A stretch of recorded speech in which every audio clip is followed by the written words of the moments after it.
We roll. Hello.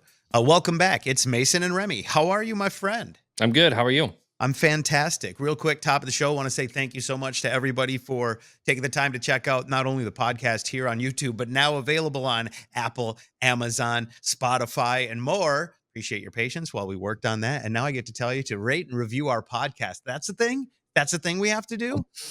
Is it? Do you know better than me? I don't know how valuable that is, but I do remember there was a big push about 5 years ago with podcasters who were like, "Well, it really helps us in the ratings, if you give us What I five was gonna. stars and thumbs up." And Yeah, that really. First off, sorry to beg. Second off, I hear it on every other podcast, so I assume that there is some reason for it, and Mhm. I don't know. I don't. No one's told me to do that. That's the best thing about this. We're our own bosses now, so I don't know, but it's there now, and now that we've been working on it and got that going, we'll also catch up on a couple of things I know that we've been talking about in the episode. But holy cow, Garth Brooks, what? Plus, somebody asked about working from home. We both do this now in this new world we're in. We'll talk about that, and confidence, I think, in this episode will be a bit of a topic. So first, are we really doing this toilet paper thing again? Because I keep seeing it. I keep seeing it everywhere. And I got to be honest, I went to the store yesterday. I got toilet paper. There was no shortage. Is this real? What's real anymore? Yeah, I don't know, because I actually saw a post that Bama I posted up saw on that. Facebook, and she Mhm. went and she could not find whatever. I don't know if it was a Costco or Sam's or big And box or whatever, but she's in Georgia, Alabama, Mobile. No, where is she? Birmingham, Savannah? Birmingham. Birmingham, Alabama. Yeah. Okay. Alabama. Yeah. Like I was like in the South. I know she's in. So the port, like there's the strike. And then there was at least, correct me if I'm wrong. I may not be up to date on is it over or not? But for a few days, that threat of the striking and oh boy, with the gold chain was on TV. Like I'll shut them down. I'm gonna Yeah. shut them down. And so all of a sudden, all the toilet paper was gone. But also, every report I saw said toilet paper is manufactured in the U.S. and doesn't come in on boats. So why is this a thing? And Yeah. then I said to my wife, we need potatoes, and I'm gonna just see if we got toilet paper because I'm hearing about it. And suddenly, so is this a conspiracy? Welcome. We're gonna talk about conspiracy theories from big toilet tissue. Gosh, Is I that hope. the Charmin bears are all in a sitting around a corporate table going, we tell them there's a strike. They'll buy it all again. Guys, we haven't seen so much money since COVID. We gotta do something. Yeah. No, I don't think that's I've happening. got we've got a friend in the reefing hobby that does this thing called Find Out Friday, where Ooh. they usually focus on like misleading advertising and things like that in the industry. And today he said, today's Find Out Friday is a reaffirmation that people are stupid. Seriously. And he posted up the empty shelves of toilet paper and paper towels. I mean, I hate to say that things spread, but this was the whole point, and I think it was a lot of it.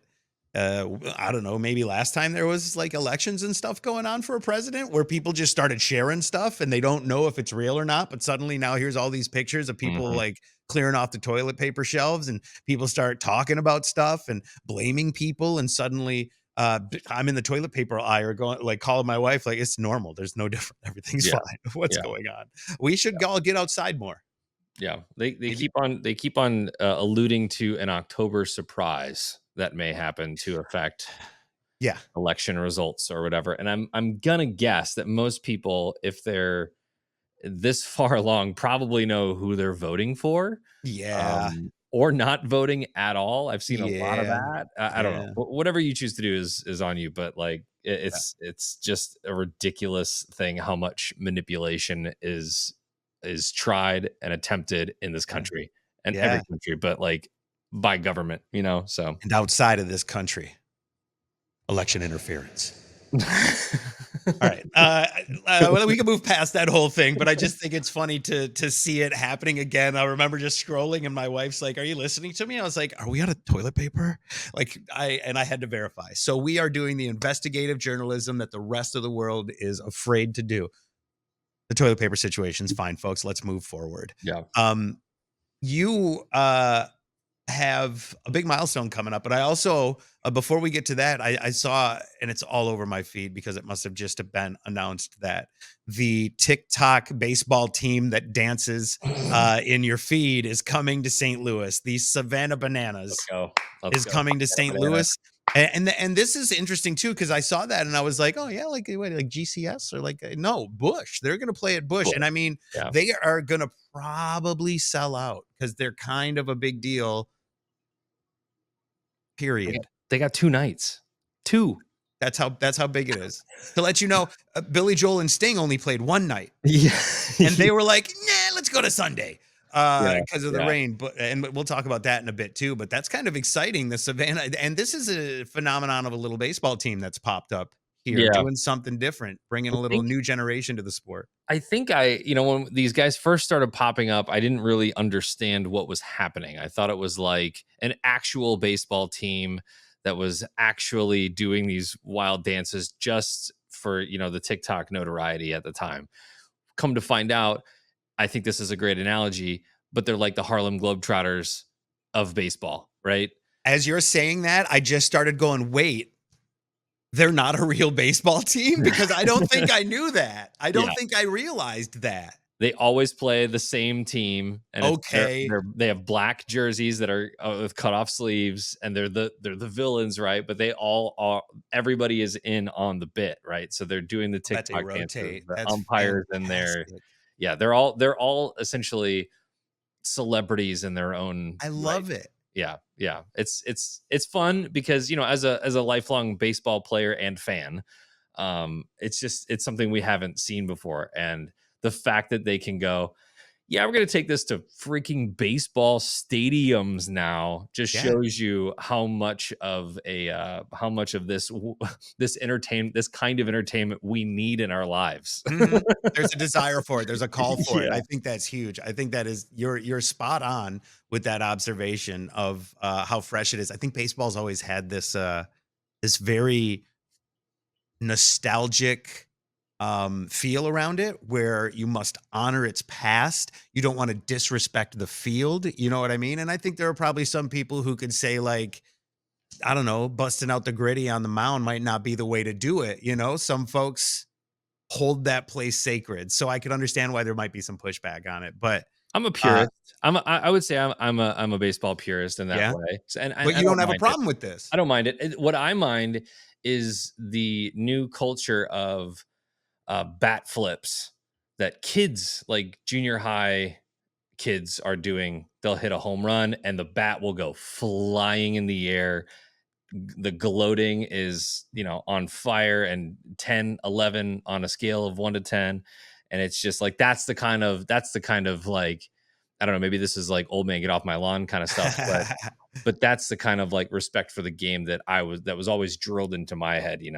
We had a coach, my first coach that really shaped who I was as a baseball player was first in the National Guard. And so we did a lot of running. We were not allowed to spit. We never knew what the score was. We didn't know if we won or lost because our only goal was to have fun and to learn the game in that way. So we ended up becoming really good, and as a team, we did really well because of those kind of pillars that he established in baseball. Because it wasn't necessarily about baseball; it was about the relationships that we had with each other and how we could work together for one goal: National Guard, military, right? I Uh, mean, it sounds like a really great approach. It led not only you to have some great, not only experiences, but life lessons, I'm sure. It sounds really good. And I always understood that. I don't know why when I watch baseball, like Albert Pujols comes out. I got no relation to this guy. And he's like, I'm doing the rounds, man. And I start to cry. I go, why do I care about this? What is it? It's like the history means something to so yeah, many people. So I understand that and I respect that. But there's yeah. this new audience, and I don't think they care. I do think they will talk smack and all of that. I respect what you're saying, and I want to actually ask a question because I didn't come up in the baseball culture. When you talk about bat flipping, Mhm. what are you supposed to do when you hit a home run? Act like you've Just, done it before. just, but then huh, I haven't. So my Still, first feeling would be like fucking whoa, like and I'm not supposed to do that. So I think what you're saying is act like it's not a big deal. Are you just supposed to like drop the bat and Yeah. set it down? I Because I mean, saw a guy kind of throw the bat and they were like, the bat flip though. And I was like, it didn't seem disrespectful to me. So where's the line? I guess so is we're what I'm asking. what I'm talking about is it's the I forget which, I think it's for Love and Basketball or something. There's a scene where she goes up and she shoots a three, but she keeps her hand in the air the entire, like all the way through the shot, like it's a Okay. gloat, right? It's haunting. So Mhm. if you know you've hit it, you've connected, you know that it's definitely a home run, and you do one of these like Yeah, I was gonna say, you see intentional, where they can flip it and yeah, that stuff spinning, like, I get that, but if yeah. I just So toss it, bad. what's happening, and this is a trend because baseball is boring to most people. I'm It's long, it's slow, and I get exactly. it. I will say the timing rules are awesome because I don't know Yeah. if you've been to a Mhm. Major League Baseball game in the past couple years with No, the but it's like 2.5 hours, yeah, 2 it's hours, 20 faster, a minutes. lot It's faster. great. It's great. Not any cheaper, interestingly enough. Well, they gotta crunch it all in now. That's what I'm noticing, yeah, interesting, yeah. So what'll happen now is I think that the Major League Baseball players are allowed a little bit more freedom when it comes to those like big bat flips, all the gear on the arm, the sweatbands, the arm brace, all the things, right? Okay, So what we would call a like kitted out baseball player is now translating down to high school and junior high because that's what they look up to. I mean, sure, they they look idolize up it. to those guys, right? So I think that's what's happening is major leaguers are trying to make this more entertaining for people, and in doing so, the next generation is looking at them and going, "Well, I'm going to emulate that." So Mhm, I that's need my those hypothesis. those super weird reflective yellowy glasses Yeah, too, and a mustache. and a I mustache. I need that, and then now I need a mullet too. Isn't the mullet funny to watch come back? Alright, that's might be the oldest man thing I've said. But you wanna go see the Savannah Bananas, huh? Let's make that known, everybody. Let's get Remy to the Savannah Bananas game. So it's a lottery, which is interesting, and I think it's Really? interesting Wait. for two reasons. I think while we may think that this is a sellout crowd, and prove me wrong, I hope they do, but I think what it's also doing is it's also gauging interest to Mhm. see how much of the stadium they need to Mhm. ask for, if that makes Sure. sense. So, Yeah, like yeah, with the yeah. Battlehawks, you know how they only Gonna had be the lower it's bowl. Yeah, I was gonna say it's about how many, concession stands you have to staff, Exactly. and Yeah. it's Yeah. money So you gotta I pay think it's people. I think it's more of a I think everybody who is inquiring about tickets will probably have a very good chance of getting tickets, but I think it's more of a how many people are Yeah. actually interested in coming. There'll be a line, yeah, there'll Yeah. be a line where it's like, "Well, there's not enough to do 3, so we can't," and then through those, they'll yeah, so that makes sense, okay, and 2 nights you said, so that's I think you like you said, they'll capacity it out, but that's great, and they put basically the lottery is a disclaimer, like, "Hey, you might not." Yeah. I don't know, maybe. Uh, but, Yeah. if not, there's a second night, maybe there's maybe that option there, but okay, so if you get in, I haven't heard of that strategy, but, I mean, I'll put my name in for some tickets for you, bud. Let's start the, initiative. I appreciate that. If you could please, um it's funny, uh, we don't have any hookups at concerts anymore. Hey, hey, hey, That's true. remember all those times we hooked you up? Hey, hey, hey, hey, hey.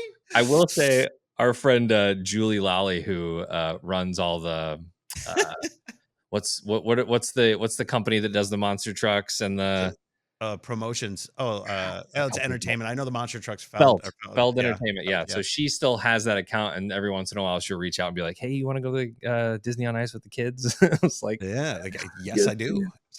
please. Absolutely. Beggars cannot be choosers, my lord." No, no, I haven't. I honestly, the concerts I've been to, I have paid for in the last several years, which is a Yeah. new thing for me when concerts were a big deal. But, um, and then that actual game is when? Savannah Bananas is April 5th and 6th, which is right on my birthday. Oh, is it? Mhm, Is it your birthday? mhm. On in April of 2025, yes?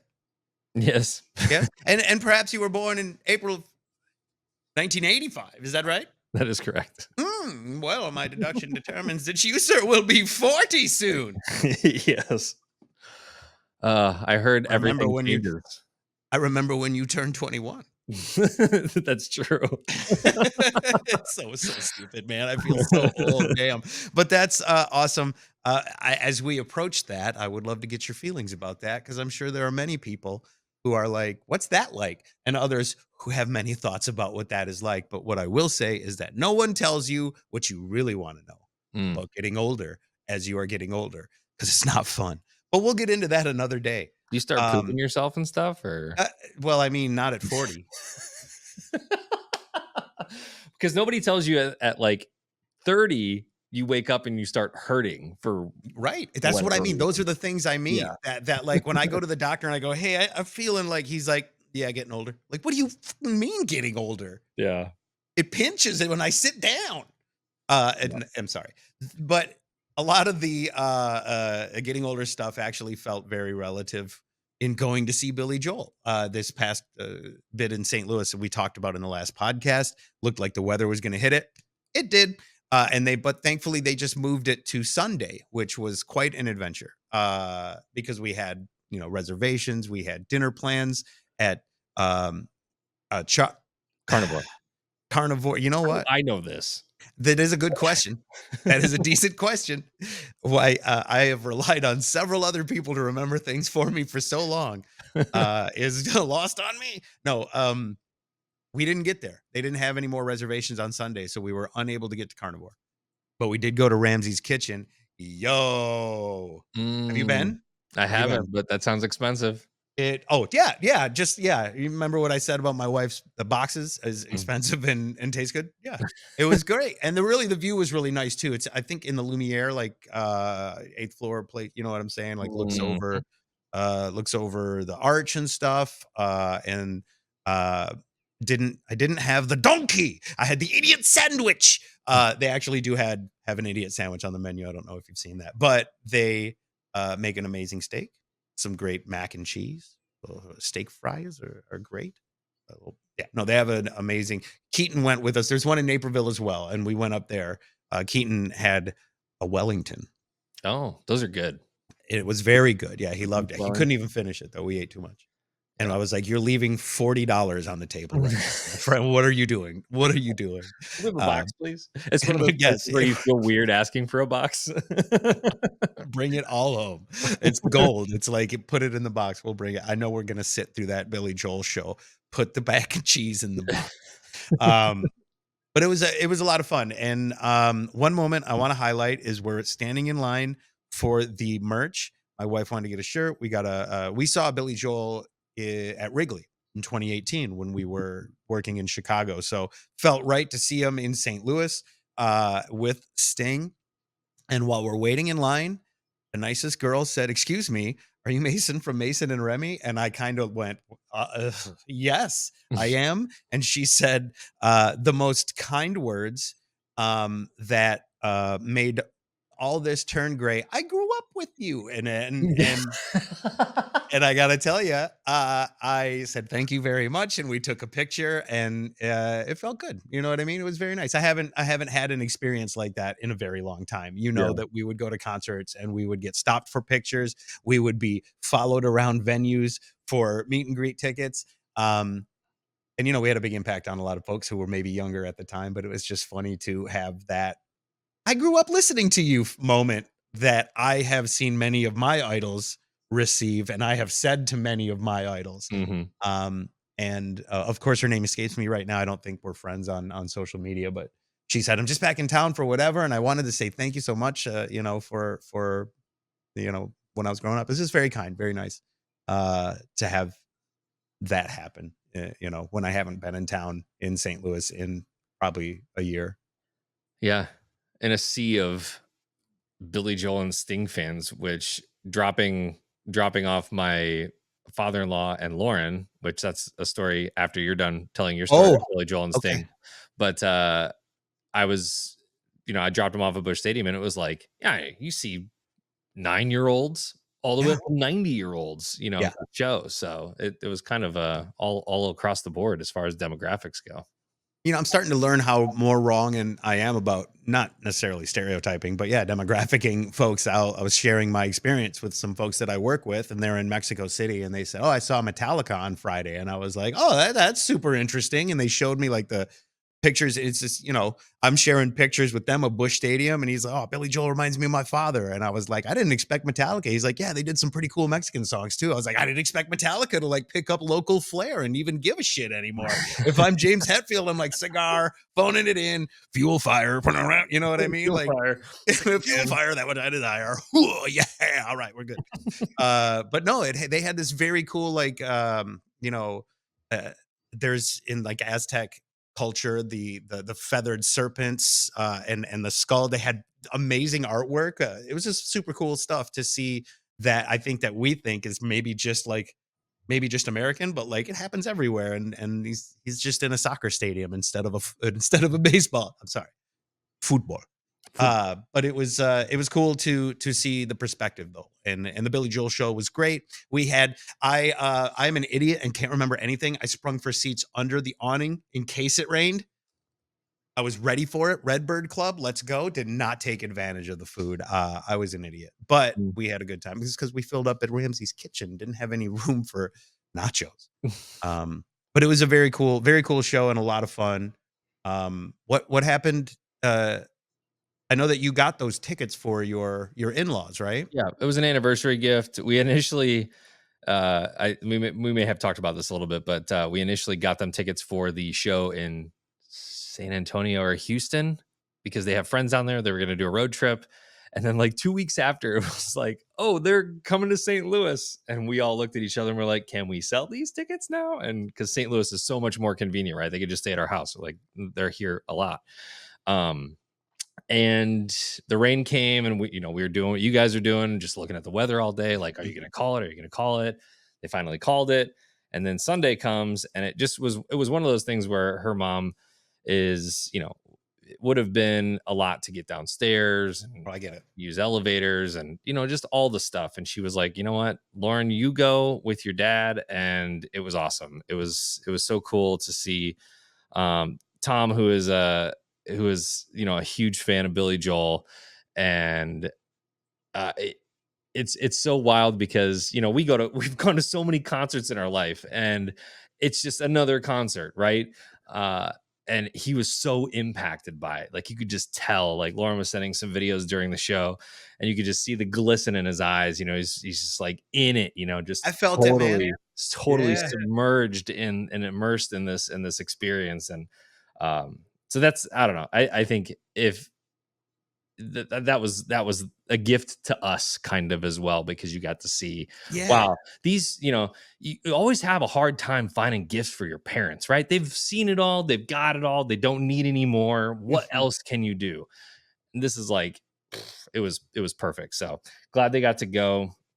uh I went, I I was the DD, or I was the carriage for the night, which was fun too, because I got down there at like, 10:15, 10:30. I think the concert went until about 11. So I'm hearing like Piano Man and all this stuff kind of Yes, yeah. emanating throughout downtown. And I've got a spot staked out behind City Hall so they can come find me and walk through this park and so we can just, book it out so we don't have to be in the parking lot So and funny. parking deck drama that I'm sure you were We did probably that. in. Yeah, yeah. Yeah. No, uh, that's awesome, but it man. all worked Super out. It awesome. all worked out. So I'm happy that even though Helene was kind of showing her rainy face Mhm. to St. Louis for a day or two, that everything cleared up, and it was a nice night, right? I mean, It was a beautiful night. yeah, We brought clothes. We thought it was gonna be cold, but no, it was a beautiful night. And yeah, great songs, great performances. Yeah, Piano Man came on and I cried too. I think you and I are so deep into the concert world of it being just we've done it so much that it's I mean, I was gonna say, I don't wanna say not special, but it's not special anymore. Like, it isn't. It yeah, isn't. It's so rare that we have those moments. I was talking to Keaton about it because they went to go see 21 Pilots this week in Chicago. Here we are, 10 years after he met 21 Pilots in Chicago.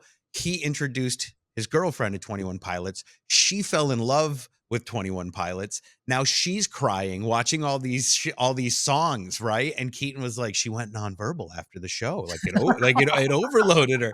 And you know what I mean? Like That's we such talk Gen about these Z things. slang.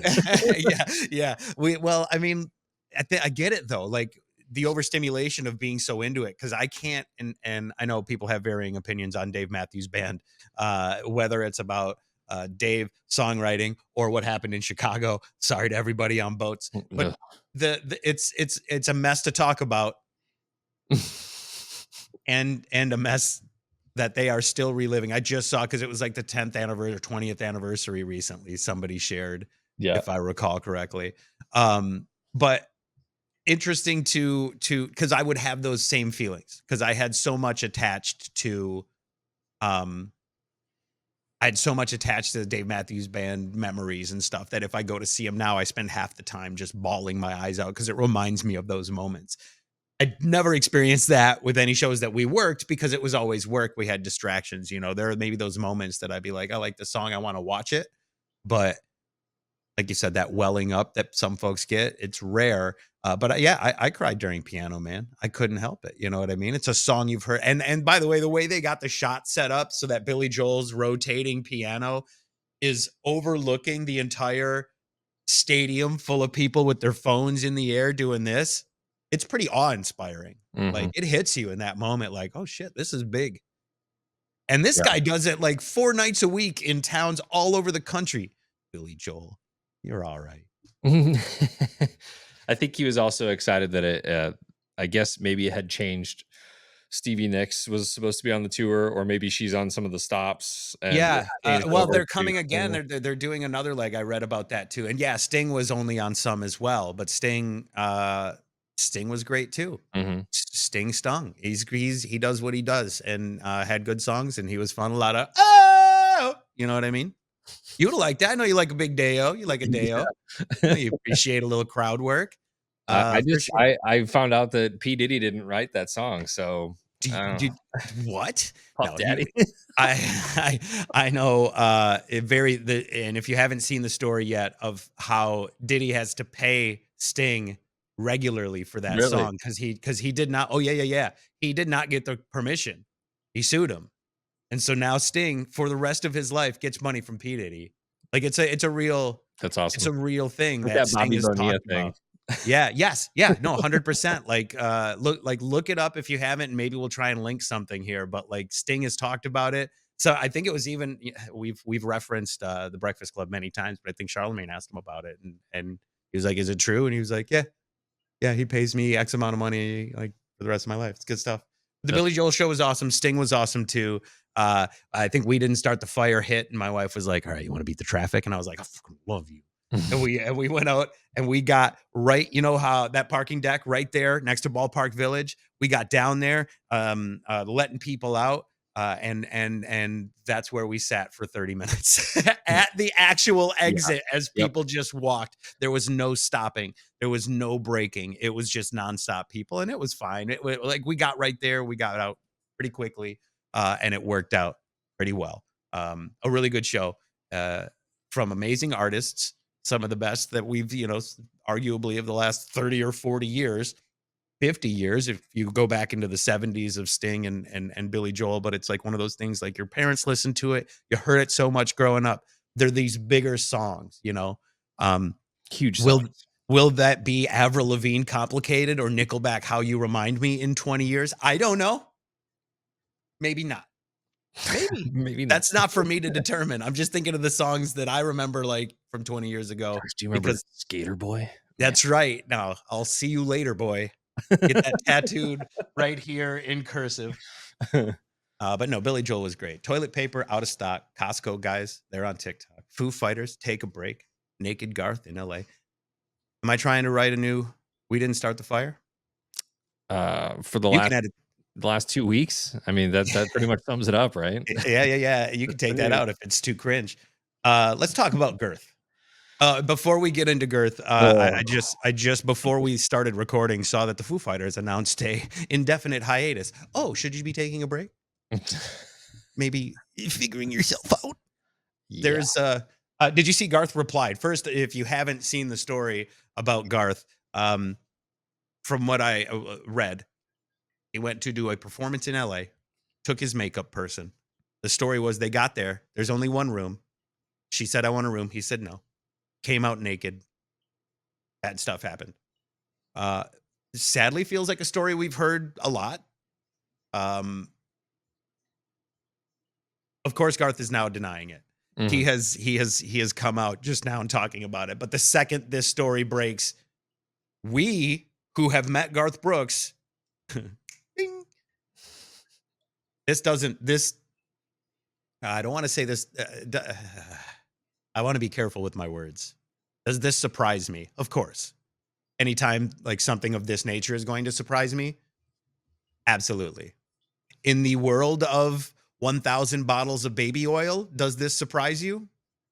About celebrities and the things that we hear that go on in the weird world of show business? It doesn't, unfortunately. These things happen way too often. Yeah.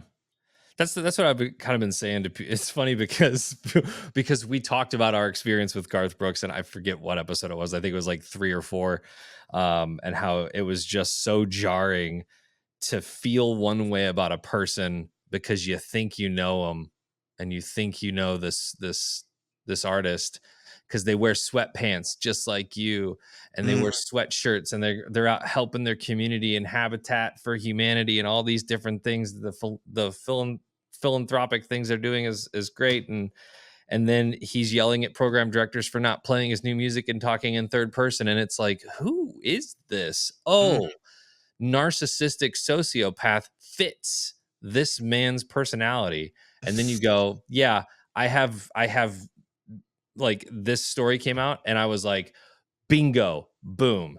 mm, And it's not the proper way to react to that, but it's like the confirmation that the hunch that you had was real mm, to some degree. And this is mhm, not proven. And someone said that on my Facebook page, and they were like, well, I think this, the other argument is it seems like a money grab. And the argument to that, I would say, is something that Matt had posted on my page, and he said only 2 to 10% of let me get the actual quote, but he said yeah, there's really no upside in it for the person who is accusing this juggernaut of yeah, sexually yeah, harassing them. You know what I mean? It's just there's no upside. Like, you're going to go after one of the biggest names in country music that has the most power. You're going to go after them at this, and if you're fabricating the story, like, think about the ramifications of your life after that, after it's been found out that you lied to the entire world about what he did to you. I'm going down a little bit of a rabbit hole No, here. I'm with you. I'm 100% with you. I always want to be like I want to believe folks who feel they had an experience that they feel the need to share.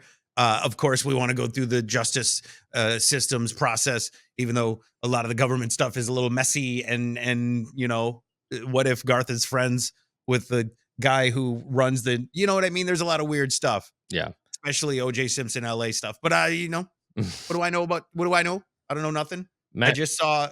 Go ahead. Sorry, Matt said, if you're talking about general crime and fabricating details for financial gain, that's one thing. However, based on 3 separate studies, the prevalence of false reporting of sexual assaults is between 2 and 10%. There's no real upside to lying about being sexually assaulted. The other thing that's coming out is that, well, why is it 5 years later? Bro, you don't want to tell anybody about this stuff. Like that's Seriously. there. The fact that there is a statute of limitations on these kind of things is a little weird too, because it's jarring. It's traumatizing. I was reading the response that he had, and I know we'll get to it, but I don't want to dismiss like any of that. First off, he said that was Matt in the comments on your like personal Facebook page, Yeah. right? He did Bless say the sources, comment warriors and 2-sided damn them. sources. I enjoy a comment section, but I hate it, and we'll talk a little bit more about it maybe coming up in this episode. But thank you for that. It's a fairly like logical, right? Premise there. What Matt's saying, and yeah, I of course want to have the due diligence of like someone doing a real investigation. Is anything in LA real? Investigations? Human lips? Figure it out. For the last 2 months, I've been hassled to no end with threats, lies, and tragic tales of what my future would be if I did not write a check for many millions of dollars, Garth Brooks said in a statement to, of all reputable news outlets, E! News.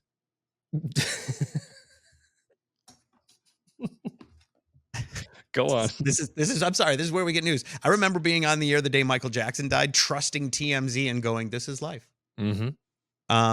He says, it has been like having a loaded gun waved in my face. Hush money, no matter how much or how little, is still hush money.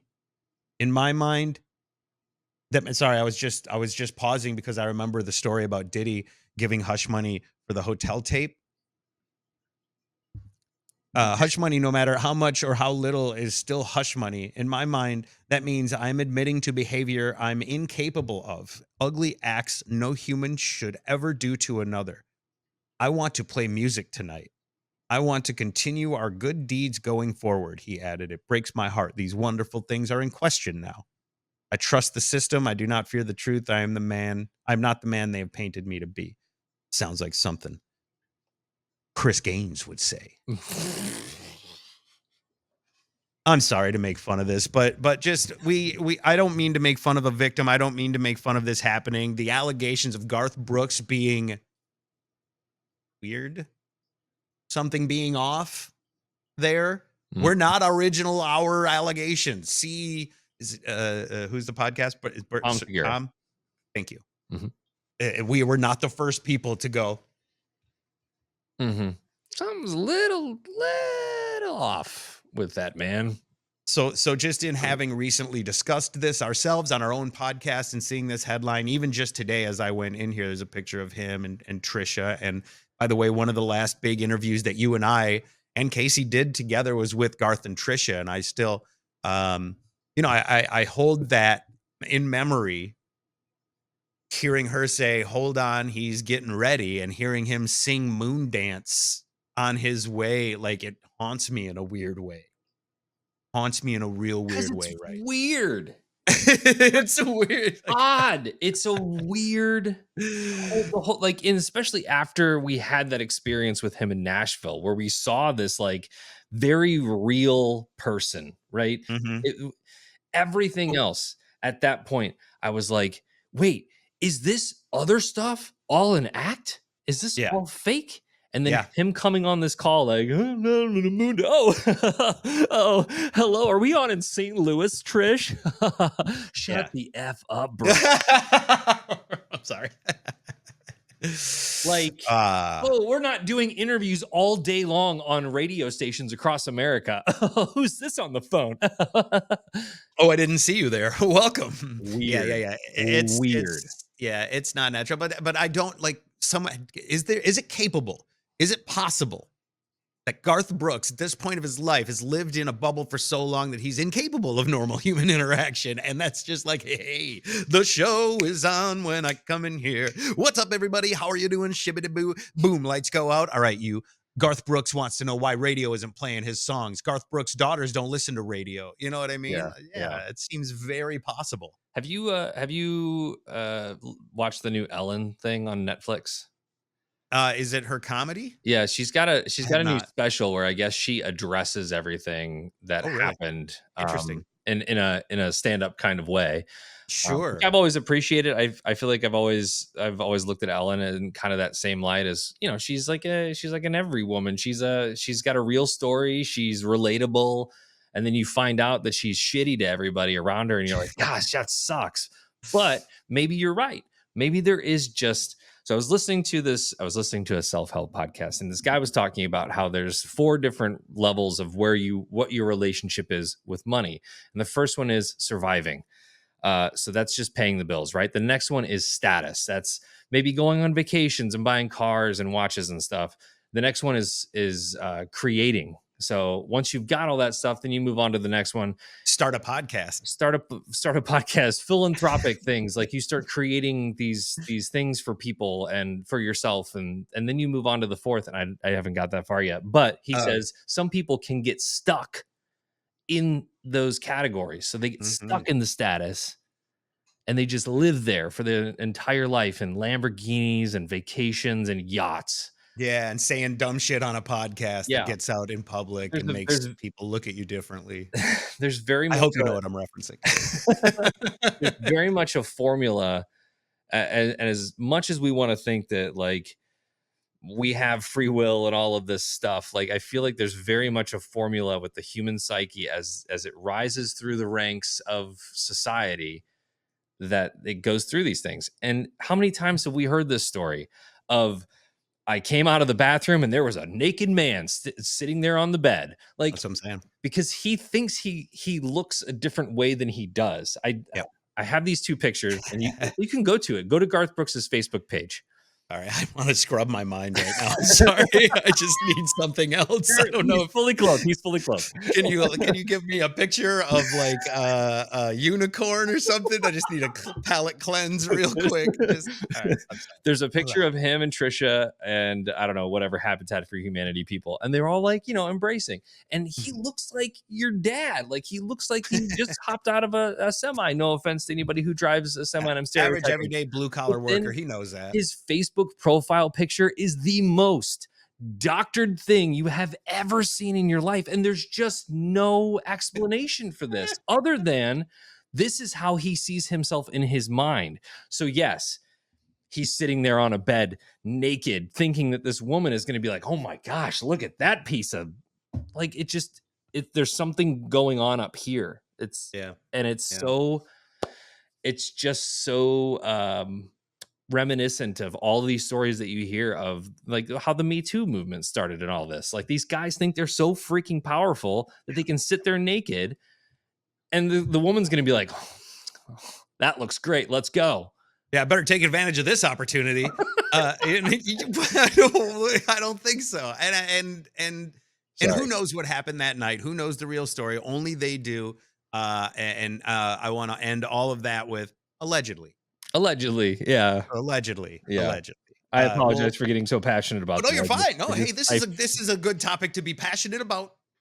If there is one to get passionate for. So, and I hate to say that you're right, that there were many more of these stories, and I'll bet they happen more often than not. You know what I mean? Like, do you think Dave Grohl is creating out of wedlock children with other women he loves and sees regularly? Or do you think he just walked out of the room naked and this person was like, yeah. It's crazy to think, because I don't know. The P. Diddy stuff, like that's not even like, just him being in jail right now is one thing, but all of the other names that are going to come out with this is going to be crazy. Allegedly. And also, do you remember I don't want to name any names here either, but do you remember us talking to winners that we would take backstage that would tell us stories about rooms they went into where phones didn't go and other body parts came out of other stars? These parties aren't uncommon when people throw themselves at you. They literally want to, I mean, they have this clout. They will want to test and go, can I take my pants off? And something will happen, because I'll bet it will. Mm-hmm. And then it does. You know what I mean? But there's a thin line between people having a good time and it's suddenly going very wrong. But those folks who are in there and are living that life, they may not see that line. They may think, oh, I got your phone and it's just your word against mine. Let's see what happens. But this is where we can go. You know what I mean? So he's hush money's hush money. I don't want to admit to, because he's kind of right in a way. I think many Americans would agree when you pay hush money, it impacts whether or not you view that as it really happened or not. I'm not going to use any recently newsworthy stories that have that in common to highlight. You use your own judgment there. No, they'll coming spin up it in November, I guess. Spin it a different way. He'll spin it a different way. It's all PR, right? So it's all perspective. So it'll probably, if he is a guilty man and they do settle this out, it will be something along like the word phrase hush money will never be uttered. It will be no. It's out of court settlement. Yeah, it'll be, right. It'll be an out of court settlement, and he'll be like, it's just one of those things where I just I just wanted to move on so that I could create more music for you. I Yeah, think we don't we all wanna move just, on. yeah, all of us just want to move forward and put this Yeah, behind us at this yeah. point. This crazy allegation. Nobody admitted they did anything wrong, but Mhm. yeah, they got a check and they don't have their kids are going to college. The Don't worry about it. problem occurs with that kind of mentality is if this has happened multiple times and multiple women start to come out and say the same thing or a similar Right. story or whatever. That could happen I'll at any second, right? If they go digging around in his yard, Allegedly. allegedly, Allegedly. Allegedly. they All might right. find some things, you know? I have no doubt there would be things. Some of the things of all time. Uh, let's close out the celebrity garbage portion of the program. Actual celebrity garbage. Actual celebrity garbage for sure. And talk about a question that we got. And maybe we can talk about this for a little while. Um, Working from home. B Nicole R2U said, would you all like to share your routine for working from home? I shifted to WFH. That means work from home, for those who don't know, during the pandemic. And I feel like I miss the office interaction. Would love to hear your ideas on how to love working from home more. I definitely have these double-edged sword feelings about working from home, where you don't get that socialization. You don't get to meet with the people that you work with, or talk about not work things with people you work with, which is bad and good. Mhm. Sometimes some people really love that. I definitely think I function well in that environment. Remy, who worked closely in a studio with me, locked in a room for 4 to 5 hours a day, knows I chew ice. That's kind of annoying, right? Like I don't have to worry about anybody being bothered by that now. You know what I mean? If you have annoying habits like that, like, definite positive. But there's also those people who just come in and would talk. You know what I mean? And we would not be able to get anything done. And you're like, got things to do. Let's go. Mhm. Uh, so it's difficult. Myself have my own ways of trying to determine when is work time and when is not work time, but it's still difficult. You want to share a little bit of your work from home? Do you have a routine or something you do, or is it all just chaotic and holy crap? Well, my wife Lauren works from home too, so we're both here all Yeah. day long. I think the my routine is I'll wake up, get the kids out of bed, breakfast, and then I'll sit down for a little bit and start planning out social media for the day for the company. And then we take them to school, and then I come home, and then I do a couple reels, and then I work on big project stuff in the afternoon. That's kind of my my routine at this point. I think the biggest con to me is distraction for sure, especially once the kids are home from school, because it's like we don't have a designated spot in the house where I can just go that I'm not hearing thuds of people running. Life. Like if I'm downstairs, I Yeah. can hear it sounds like hyenas upstairs running across the savannah. Um, if I'm up there working, I feel like I'm kind of in it and I'm at least present. But then, Mhm. it's just like kids yelling and being kids and Yeah, doing yeah, what they're they're supposed they're to. young kids. I think That's definitely a difference maker, I yeah, think. distraction is probably the biggest con. So I've thought about going to work at like a coffee shop once a week just to like get away, smell When you cool. need to focus. Yeah, smell nice coffee in the background, that you get the ambiance of the coffee shop, but I still haven't gotten into that. But I got you. if I ever go back to an office job ever in my life, it will be will definitely be a change of pace. That's for sure. I do like working with people. It's not something that I crave though. Like it's not something that I miss specifically. Yeah, yeah, I So, feel that. I could see that. No, I feel the same. I'm very introverted, as is really weird by me being a guy who's like putting a microphone in front of his face. I've heard it called an introverted extrovert, which is, I don't know, contradictory, but hey, that makes sense. Um, for me, yeah, I definitely, for our 10 years together, at least 30-minute drive every morning on the way to the office. That alone separated what was work and what wasn't, right? Like some people you can leave it at the office, but like our job was very 24/7 and arguably still is. Now I'm in a different field. I work in video games. So and like I'm sitting in the same spot right now that I play video games. So it's very hard to move from I'm enjoying video games to I'm working on video games. Some of the same stress is here as my job, but my stresses are not any life, altering crazy stresses. It's just like, oh, I got to look over here and take care of something. How, what measuring priority? Is it a blocker? Is the game? Are you able to play the game? Are you able to get? Okay, can I do it in the morning? You know what I mean? Kind of a thing like Yeah. that.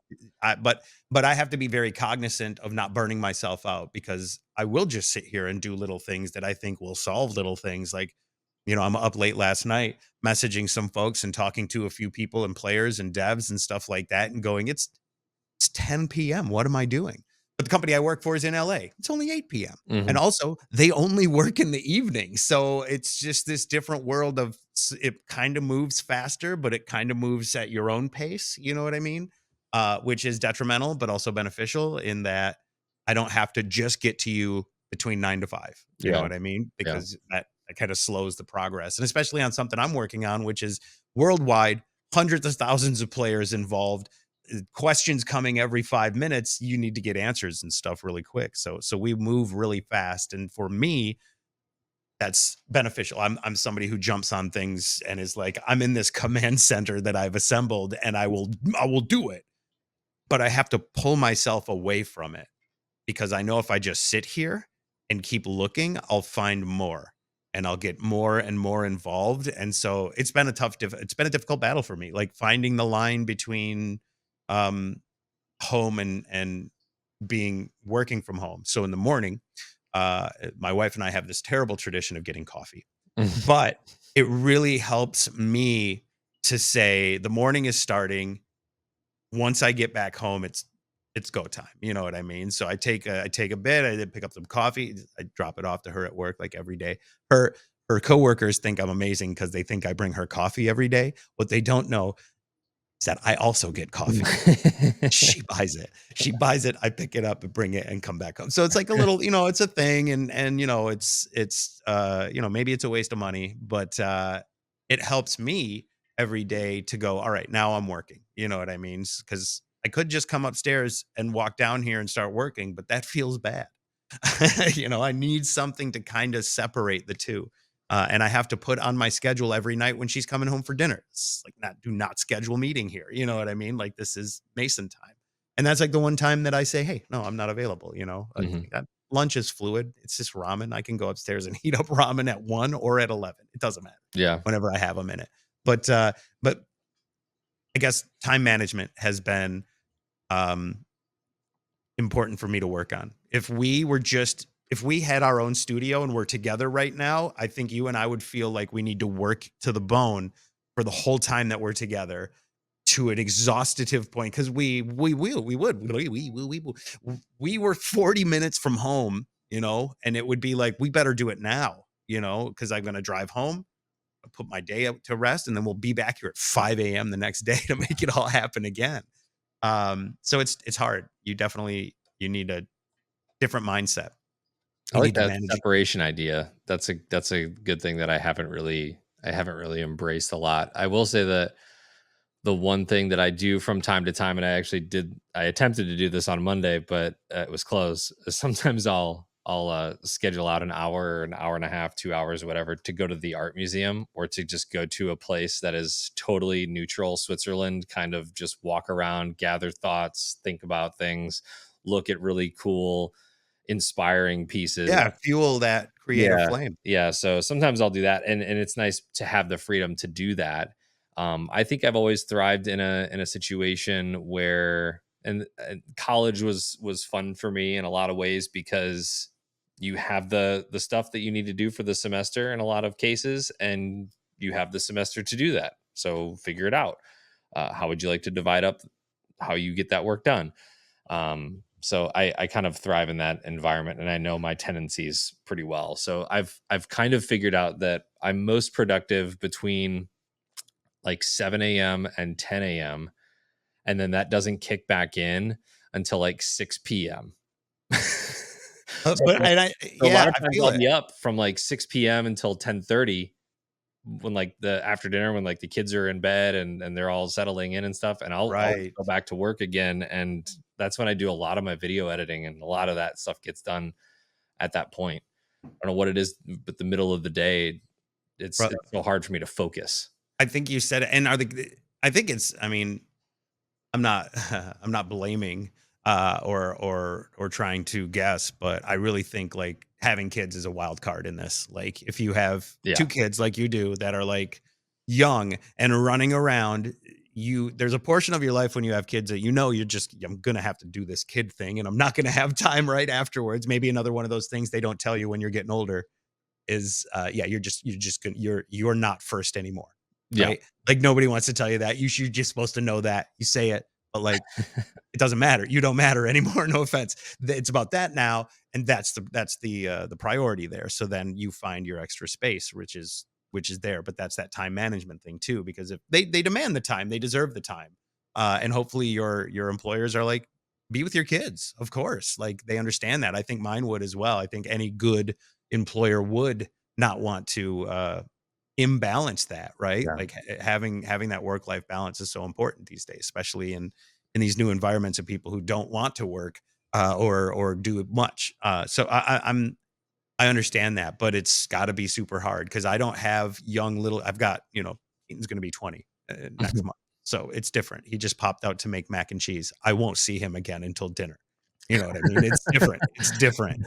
Um, but that's a wild card.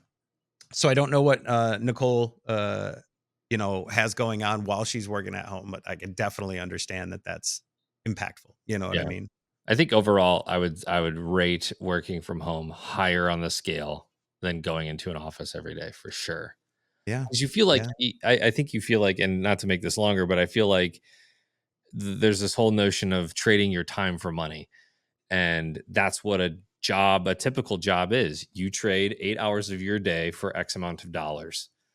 So in those 8 hours, what are you able to get done for yourself? What are you able to get done for the place of work? All of the things.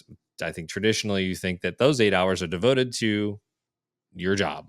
But when you work from home, you can kind of sprinkle in some other, different flavors to make that fit your mold a little bit better. And I think that's why I like it. So, I'm in the same boat, and thankfully, my boss doesn't micromanage when we're working. We have the projects we have, and he trusts us with our expertise in our different fields to handle that and work together to deliver by the time the date is. You know what I mean? It's as simple as that. And the stuff in between, like, is it's tough because I remember going like, but if I'm in the office and I'm able to chat with folks, I'm going to have a better chance to like network and I kind of like, are you just a bullshit artist your way to the top, or is your work actually like valid? Are you doing good stuff, or are you just like, I'm friends with people? You know what I mean? I don't know. Arguably, both can impact your future. You yeah. know what I mean? Sometimes it's about who you know, but it's a lot. It carries more weight is like actually doing that shit.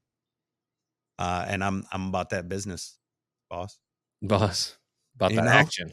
Action there, thank you. Appreciate it. Have 100%. But that's all key. And maybe this is tell me if I'm right. I know we're about around the 1 hour mark. Maybe this is all key for something that maybe we should include in the next episode. I thought maybe we'd have time to get to it, but we ended up talking about the adventures of Gerth Brooks too much and a few other things, which is fine. I fully enjoyed the conversation and look forward to it. But I wanted to talk a little bit about confidence. And this is key for me too, because when I'm at home here and having a tough time with whatever, maybe something broke and I have to fix it, or I don't get to escape that to go to the office. There are many people throughout their lives that were like, I'll go to the office and get away from the wife and kids for a few hours. Think about that now. No, you're not. Actually, you're not able to do that. And not that I want that, but I know that there are some people who um, lived in that world of I got to get out of here, so you don't get a chance to, and that can hit you in the place where uh, it matters the most, especially if you're creative like we are. If you're not confident in what you're doing every day, it can really hurt your output. It can really um, be a slice of the Achilles tendon while you're trying to run a race. You know what I mean? And I know I feel like as I look at this 1 hour timer that we have been going on, I don't feel like we have enough time in this episode to cover it. So if you're okay with it, Remy, maybe we can look forward to that in the next episode. Yeah, that's fine for sure. I feel like there's a lot of things to talk about there. I know I've had my struggles with it, still do to this day. Another thing they don't tell you when you get older is that you're still just a kid. Hmm. You're still going, wait, how is this different from when I was this young? It's Yeah. not. It's not. Bullying just looks a little bit different. Yeah, yeah, It's a absolutely. different looking, it comes in a It's different package. just thank you in advance. It's Yeah. it's just bullying now at work. No, but this is something I've thought a lot about, and I know that we both have experience in not only just being creative, but living life as a whole, like living your life professionally or personally through your relationships with love, whether it's love or coworkers or your friends or your family, whatever that is. This confidence to be able to talk to them about maybe who you are, what they're going through, or are we just coming in, showing up? Yeah, we're still here. Okay, all right, and we're out. You know what I mean? There's no confidence in the relationship. Are you guys just friends to be friends? Let's talk about confidence, I think, in the next episode of the Mason and Remy No Frequency podcast, which, by the way, is now available on all podcast platforms. And if you haven't yet, rate, subscribe. Again, I hear it in every podcast, so I feel like we should be doing it. And now that we're on, Positive things to our podcast, please. yeah, oh yeah, no, if you don't like it, don't rate. Just skip that. Yeah. Move, There's just no right. reason. Don't even. No Why are reason you for here? 1-star reviews or any of Why are that. you here? What did we do to you? Yeah, I would also say, DM first before you do that, so then we can work it out before, and then maybe we can get a 4 or a 5-star out of you. It would be appreciated You for can have a therapy session. all the work. Yeah, and you know what? If we need it, maybe you come on the podcast and we have that therapy session. Why not? There's a lot of podcasts happening now where they have, we talked about having guests on. I would much rather talk to someone who listens to this podcast than someone who's promoting something. True. So, lots of possibilities there in the future. I know you got a trip coming up. You're going to do some traveling, so safe travels to you. I'm not sure how much we'll get to chat, but yeah, definitely subscribe to the YouTube channel if you haven't done that yet. That's going to be the home for all things Mason and Remy. But thank you for listening on whatever platform you're listening on. And until next time, anything you wanted to say before we go? Nope. That's it. Appreciate you. Thank you for listening. We'll see you next time. Bye-bye.